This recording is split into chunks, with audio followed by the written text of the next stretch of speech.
முதல் முறையா world wrestling Tamil சேனலுக்கு வர்றீங்களா? அப்போ கீழே உள்ள சப்ஸ்கிரைப் பட்டனுக்கு ஒரு ஆர்கேவ் போடுங்க. அப்படியே பக்கத்துல உள்ள பெல் ஐகானுக்கு ஒரு சூப்பர்மேன் பஞ்ச் போடுங்க. அப்போதான் நாங்க போடக்கூடிய வீடியோ உடனுக்குடன் உங்களால பார்க்க முடியும். Hi hello and welcome to your channel world wrestling Tamil. நான் உங்க ஆனந்த். ஸோ இப்போ இந்த வீடியோவில் நம்ம எதை பற்றி பார்க்க போகிறோம் அப்படின்றதுக்கு முன்னாடி 2 நாளாக இதில் வீடியோ வந்திருக்காது. ஸோ அப்பப்போ ரேராக தான் இந்த சேனலில் வீடியோ வரும். ஸோ நீங்கள் ஃபுல்லாக எல்லா வீடியோவும் பார்க்கணும் அப்படின்னு நினச்சிங்கன்னா ஸோ இந்த ஐக்கானை கிளிக் பண்ணி அங்கே ரெஸ்லிங் கிரேசி சேனல் இருக்குது. ஸோ அந்த சேனலுக்கு சப்ஸ்கிரைப் பண்ணி வச்சுங்க. ஸோ 17ஆம் தேதி ஸோ எலிமினேஷன் சேம்பரில் இருந்து வந்து பார்த்தீங்கன்னா டோட்டலாக அந்த சேனலுக்கு மாறலாம் அப்படின்ற மாதிரி சொல்லிட்டு இருக்கேன். ஸோ குறிப்பாக சொல்லணும் அப்படின்னு சொல்லி கேட்டிங்கன்னா மார்ச் 1 இருந்து ஸோ இந்த வேர்ல்ட் ரெஸ்லிங் தமிழில் எந்த ஒரு வீடியோவும் வராது. ஸோ என் வீடியோ நீங்கள் பார்க்கணும் அப்படின்னு நினச்சிங்கன்னா ரெஸ்லிங் கிரேசி சேனலுக்கு போயிட்டு ஸோ அந்த சேனலுக்கு உங்களுடைய சப்ஸ்கிரைப் பண்ணி வச்சுக்கோங்க. ஸோ அதில் தான் ரெகுலராக வீடியோ போட போகிறேன். ஸோ இப்போ வீடியோக்குள்ளே போகலாங்க. ஸோ இப்போ இந்த வீடியோவில் நம்ம எதை பற்றி பார்க்க போகிறோம் அப்படின்னு சொல்லிட்டு கேட்டிங்கன்னா Ronda Rousey versus Becky Lynch match ஏன் கேன்சல் பண்ணாங்க, ஸோ பெக்கி லிஞ்சுக்கு உண்மையாக இன்ஜூரியா, ஸோ எதுக்காக இதை பண்ணிட்டு இருக்காங்க அப்படின்றத பற்றி ஃபுல் டீட்டெயிலாக நம்ம இப்போ இந்த வீடியோவில் பார்க்க போகிறோம். First of all Becky Lynch. So Becky லிஞ்சுக்கான பிளானே வந்து பார்த்தீங்கன்னா வேற மாதிரி இருந்துச்சு. So Becky Lynch heel turn பண்ணாங்க. ஸோ ஹீல் டர்ன் பண்ணதோட ஸோ ஆடியன்ஸ் மத்தியில் அவங்களுக்கு ஒரு பெரிய வரவேற்பு கிடைச்சது. ஸோ ஃபேஸாக இருந்த வரைக்கும் அவங்களுக்கு இல்லாத சப்போர்ட் ஹீலா மாறினதுக்கு அப்புறம் வந்து பார்த்தீங்கன்னா அவங்களுக்கு அந்த அளவு சப்போர்ட் கிடைச்சது. ஸோ சப்போர்ட் கிடைச்சதோட அவங்க வந்து பார்த்தீங்கன்னா விமென்ஸ் சாம்பியன் வின் பண்ணாங்க. ஸோ வின் பண்ணதோட வந்து பார்த்தீங்கன்னா ரோண்டா ரோசியோட ஸோ வந்து பார்த்தீங்கன்னா சர்வைவர் சீரிஸ்ல மோத போறாங்க அப்படின்ற மாதிரி அட்வர்டைஸ்மெண்ட் பண்ணாங்க. ஸோ எல்லாரும் ரோண்டா ரோசியை விட ஸோ பெக்கி லிஞ்ச் தான் வந்து பார்த்தீங்கன்னா நிறைய சப்போர்ட் பண்ணாங்க. ஸோ அந்த மேட்ச்ல வந்து பார்த்தீங்கன்னா அந்த கலந்துக்க முடியாத ஒரு சூழ்நிலை, இன்ஜூரி ஆச்சு. ஸோ அதனால சார்லட் ஃபிளேர் கலந்துக்கிட்டாங்க. ஸோ இதுக்கப்புறம் இப்போ வந்து பார்த்தீங்கன்னா பெக்கி லிஞ்சுக்கு ஒரு பயங்கரமான ஆதரவு இருக்கு. ஸோ WWE என்ன சொல்லிட்டு இருக்காங்க அப்படின்னு சொல்லிட்டு கேட்டீங்கன்னா ஸோ ஒரு லேடி ஸ்டோன் கோல்ட் அப்படின்ற மாதிரி தான் வந்து பார்த்தீங்கன்னா பெக்கி லிஞ்சுக்கு சொல்லிட்டு இருக்காங்க. ஸோ ஒரு லேடி ஸ்டோன் கோல்டு தான் பெக்கி லிஞ்ச் அப்படின்ற மாதிரி அவங்க வந்து பயங்கரமா ப்ரோமோட் பண்ணிட்டு இருக்காங்க. ஸோ பெக்கி லிஞ்சுக்கு வந்து பார்த்தீங்கன்னா ஸோ ஒரு பெரிய ப்ரொமோஷனே கொடுத்துட்டு இருக்காங்க அப்படின்னு சொல்லலாம். ஜான் சீனா வந்து பார்த்தீங்கன்னா பெக்கி லிஞ்சுக்கு பெரிய ப்ரொமோஷன் கொடுத்தாரு. அதுக்கப்புறம் வந்து பார்த்தீங்கன்னா ஸ்டெஃபனி மிக்மேன், ட்ரிபிள் எச், இப்போ வின்ஸ் மிக்மேனே வந்து ஸோ பெக்கி லிஞ்சுக்கு ஒரு பெரிய லெவலுக்கு வந்து பார்த்தீங்கன்னா ஒரு ஹைப் ஏற்றிட்டு இருக்காங்க அப்படின்னு சொல்லலாம்.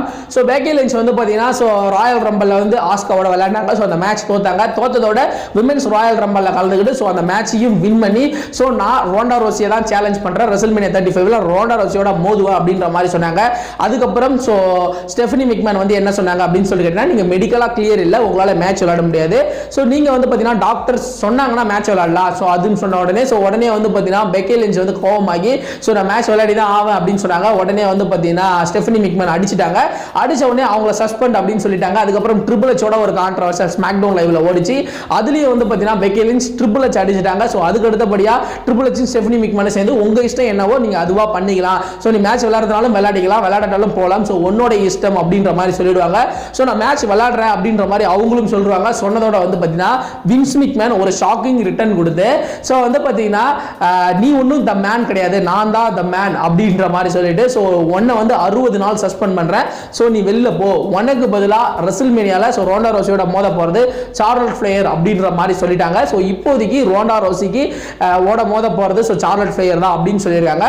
சோ இப்போதைக்கு வந்து பாத்தீங்கன்னா பெக்கி லிஞ்சுக்கு எந்த ஒரு இன்ஜூரியும் கிடையாது. சோ அவங்களுக்கான சோ ஒரு பில்டப் தான் ஏத்திட்டு இருக்காங்க. சோ இன்ன வரைக்கும் சோ ரெசல்மேனியால ரோண்டா ரோசியை முதல்ல பீட் பண்ண போறதே சோ WWE ல ரோண்டா ரோசியை முதல்ல பீட் பண்ண போறதே வந்து பாத்தீங்கன்னா சோ ஒன்னு பெக்கி லிஞ்ச், இன்னொன்னு சார்லட் flare. So maximum Peggy lynch தான் வின் பண்ணுவாங்க அப்படின்ற மாதிரி சொல்லிட்டு இருக்காங்க. ஸோ அவங்கள வின் பண்ணணும்னா ஸோ பெக்கி லிஞ்சை வந்து பார்த்தீங்கன்னா ஒரு பயங்கரமான ஒரு எஸ்டாப்ளிஷான ஒரு பெரிய ரெஸ்லராக காமிக்கணும். ஸோ அவங்க யாருக்கும் பயப்பட மாட்டாங்க. ஸோ ஒரு லேடி ஸ்டோன் கோல்டு அப்படின்னு சொல்கிறோம் பார்த்தீங்களா, அந்த அளவுக்கு ஸ்டோன் கோல்ட் எப்படி யாருக்கும் பயப்பட மாட்டாங்களோ ஸோ என்ன ஓனர் வந்தாலும் சரி யாருக்கும் பயப்படாமல் ஸோ அவங்க எதிர்த்து நிற்பாங்களோ அந்த மாதிரி ஒரு பயங்கரமான ஒரு விமென்ஸ் ரெஸ்லராக மாற்றணும் அப்படின்னு சொல்லிட்டு தான் இப்போ பெக்கி லிஞ்சுக்கு so triple H, Stephanie McMahon, Vince மிக்மேனே இறங்கி அவங்களுக்கு ஒரு பெரிய ப்ரொமோஷனை கொடுத்துட்டு இருக்காங்க. இன்னொரு குறிப்பான ஒரு விஷயம் என்ன அப்படின்னு சொல்லிட்டு கேட்டீங்கன்னா இந்த வருஷம் ரெசல்மேனியா 35ல மெயின் ஈவென்ட் மேட்ச் வந்து பார்த்தீங்கன்னா விமென்ஸுக்கான மேட்ச் தான். ஸோ ஃபர்ஸ்டே வந்து பார்த்தீங்கன்னா இது போன வருஷமே ரூமர் போயிட்டு இருந்துச்சு. வேர்ல்ட் ரெஸ்லிங் தமிழ் பார்த்தீங்கன்னா தெரியும். ஸோ போன வருஷம் ஏப்ரல்லே வந்து பார்த்தீங்கன்னா நான் இதை போட்டிருப்பேன். ஸோ இப்போ வந்து பார்த்தீங்கன்னா ஸோ விமென்ஸுக்கான மேட்ச் தான் மெயின் ஈவெண்ட்டாக நடக்கும் அப்படின்னு சொன்னால் ஆடியன்ஸ் ஏற்றுக்க மாட்டாங்க. ஸோ அதுக்காக தான் இப்போ பெக்கி லிஞ்சை வந்து பார்த்தீங்கன்னா வெளியில் அமிச்ச மாதிரி அமிச்சிட்டாங்க. ஸோ இப்போ ஆடியன்ஸ் பெக்கி லிஞ்ச் வருவாங்களான்னு சொல்லிட்டு ரொம்பவே ஆர்வமாக இருப்பாங்க. ஸோ பெக்கி லிஞ்ச் வந்து பார்த்தீங்கன்னா திரும்பவும் ஸோ சண்டை போட்டு எனக்கு மேட்ச் வேணும் அப்படின்னு சொல்லி ஸோ ஒருவேளை அவங்க வந்து பார்த்தீங்கன்னா ரெசல்மேனியா 35ல ஒரு மேட்ச் விளையாண்டு அதுக்கடுத்த மேட்ச் கூட வந்து பார்த்தீங்கன்னா இந்த மேட்ச்ல ட்ரிபிள் த்ரெட்டாக ஆட் ஆகலாம் அப்படின்னு சொல்றாங்க. அப்படி இல்லைன்னா பெக்கி லிஞ்ச் வந்து ஸோ அவங்க வந்து பார்த்தீங்கன்னா திரும்பவும் பிரச்சனை பண்ணி ஒரு ட்ரிபிள் த்ரெட் மேட்சாக மாத்துவாங்க. ஸோ இந்த 3 பேர், ஸோ 3 பேருக்குள்ள இருக்கிற ஒரு பயங்கரமான பகையை வந்து பார்த்தீங்கன்னா ஸோ ரெசில்மேனியா 35ல பயங்கரமா காமிக்க போறாங்க. ஸோ இது ஒரு மெயின் ஈவென்ட்டான ஒரு மேட்சா இருக்கும் அப்படின்ற மாதிரி சொல்லிட்டு இருக்காங்க. ஸோ இப்போதைக்கு ரெசில்மேனியா 35ல இந்த உமன்ஸ் மேட்ச் தான் மெயின் ஈவென்ட்டா வைக்க போறாங்க. ஸோ அந்த மேட்சுக்கான ஒரு பெரிய பில்டப் இருக்கணும். ஸோ போன வருஷம் வரைக்கும் வந்து பார்த்தீங்கன்னா பிராக் Lesnar versus Roman reigns match தான் பெரிய ஹைப் ஏத்துனாங்க. ஆனா இந்த வருஷம் செத் ராலின்ஸ் வெர்சஸ் பிராக் லெஸ்னர் மேட்சை விட ஸோ இப்போ Ronda Rousey versus Charlotte Flair versus Becky Lynch, so இந்த மேட்ச் தான் ரொம்பவே பயங்கரமா ஹைப்பா காமிக்கிறாங்க. ஸோ அதனால கண்டிப்பா ஸோ பெக்கி லிஞ்சுக்கு எந்த ஒரு இன்ஜுரியும் கிடையாது. ரெசில்மேனியா 35ல Becky Lynch versus Ronda Rousey versus Charlotte ஃபிளேருக்கு ஒரு ட்ரிபிள் த்ரெட் மேட்ச் கண்டிப்பா நடக்கும். அப்படி இல்லனா ஏதாவது ஒரு ரெசில்மேனியா 35ல ரெண்டு மேட்ச் நடக்கிறதுக்கான வாய்ப்புகள் இருக்கு. ஒன்னு சார்லட் ஃபிளேர் வெர்சஸ் பெக்கி லிஞ்சுக்கு ஒரு மேட்ச் நடந்து ஸோ அந்த மேட்ச்ல வின் பண்றவங்க நேரா போயிட்டு ரோண்டா ரோசியோட மோதலாம் அப்படின்ற மாதிரி சொல்லுவாங்க. மேக்ஸிமம் ஒரு ட்ரிபிள் த்ரெட் மேட்ச் தான் நடக்கிறதுக்கான வாய்ப்புகள் இருக்கு.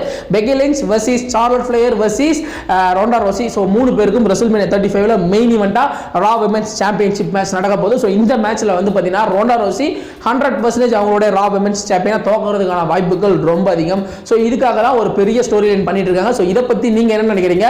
பெக்கி லிஞ்ச் கண்டிப்பா வருவாங்க, யாரும் கவலைப்பட வேண்டாம். ஸோ பெக்கி லிஞ்ச் வின் பண்ணணுமா இல்ல சார்லட் ஃபிளேர் ரெசில்மேனியா 35ல ரா விமென்ஸ் சாம்பியனா வின் பண்ணணுமா அப்படின்றத மட்டும் கீழே கமெண்ட் செக்ஷன்ல கமெண்ட் பண்ணுங்க.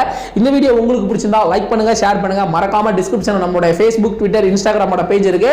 அதோட சேர்ந்து நம்மளுடைய ரெஸ்லிங் கிரேசி சேனலும் இருக்கு. அதுக்கு சப்ஸ்கிரைப் பண்ணி வச்சுங்க. ஸோ அதுல தான் இன்னும் கொஞ்ச நாள்ல அதுல ஆல்ரெடி போட ஆரம்பிச்சாச்சு. ஸோ இன்னும் ஃபுல்லா டோட்டலா அதுல தான் போட போறேன். ஸோ அந்த சேனலுக்கு உங்களுடைய சப்போர்ட் கொடுங்க. அடுத்த ஒரு நல்ல வீடியோல நான் உங்களை சந்திக்கிறேன். இந்த வீடியோ உங்களுக்கு பிடிச்சிருந்தா லைக் பண்ணுங்க, ஷேர் பண்ணுங்க.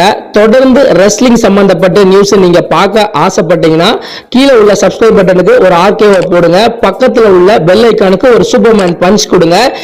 தொடர்ந்து என் வீடியோ நீங்க பார்த்துக்கிட்டே இருக்கலாம். இந்த பக்கத்துல இருக்க இந்த வீடியோவை நீங்க பார்க்கல அப்படின்னா கிளிக் பண்ணி செக் பண்ணி பாருங்க. இன்னும் நிறைய வீடியோஸ்ல நான் உங்களை சந்திக்கிறேன்.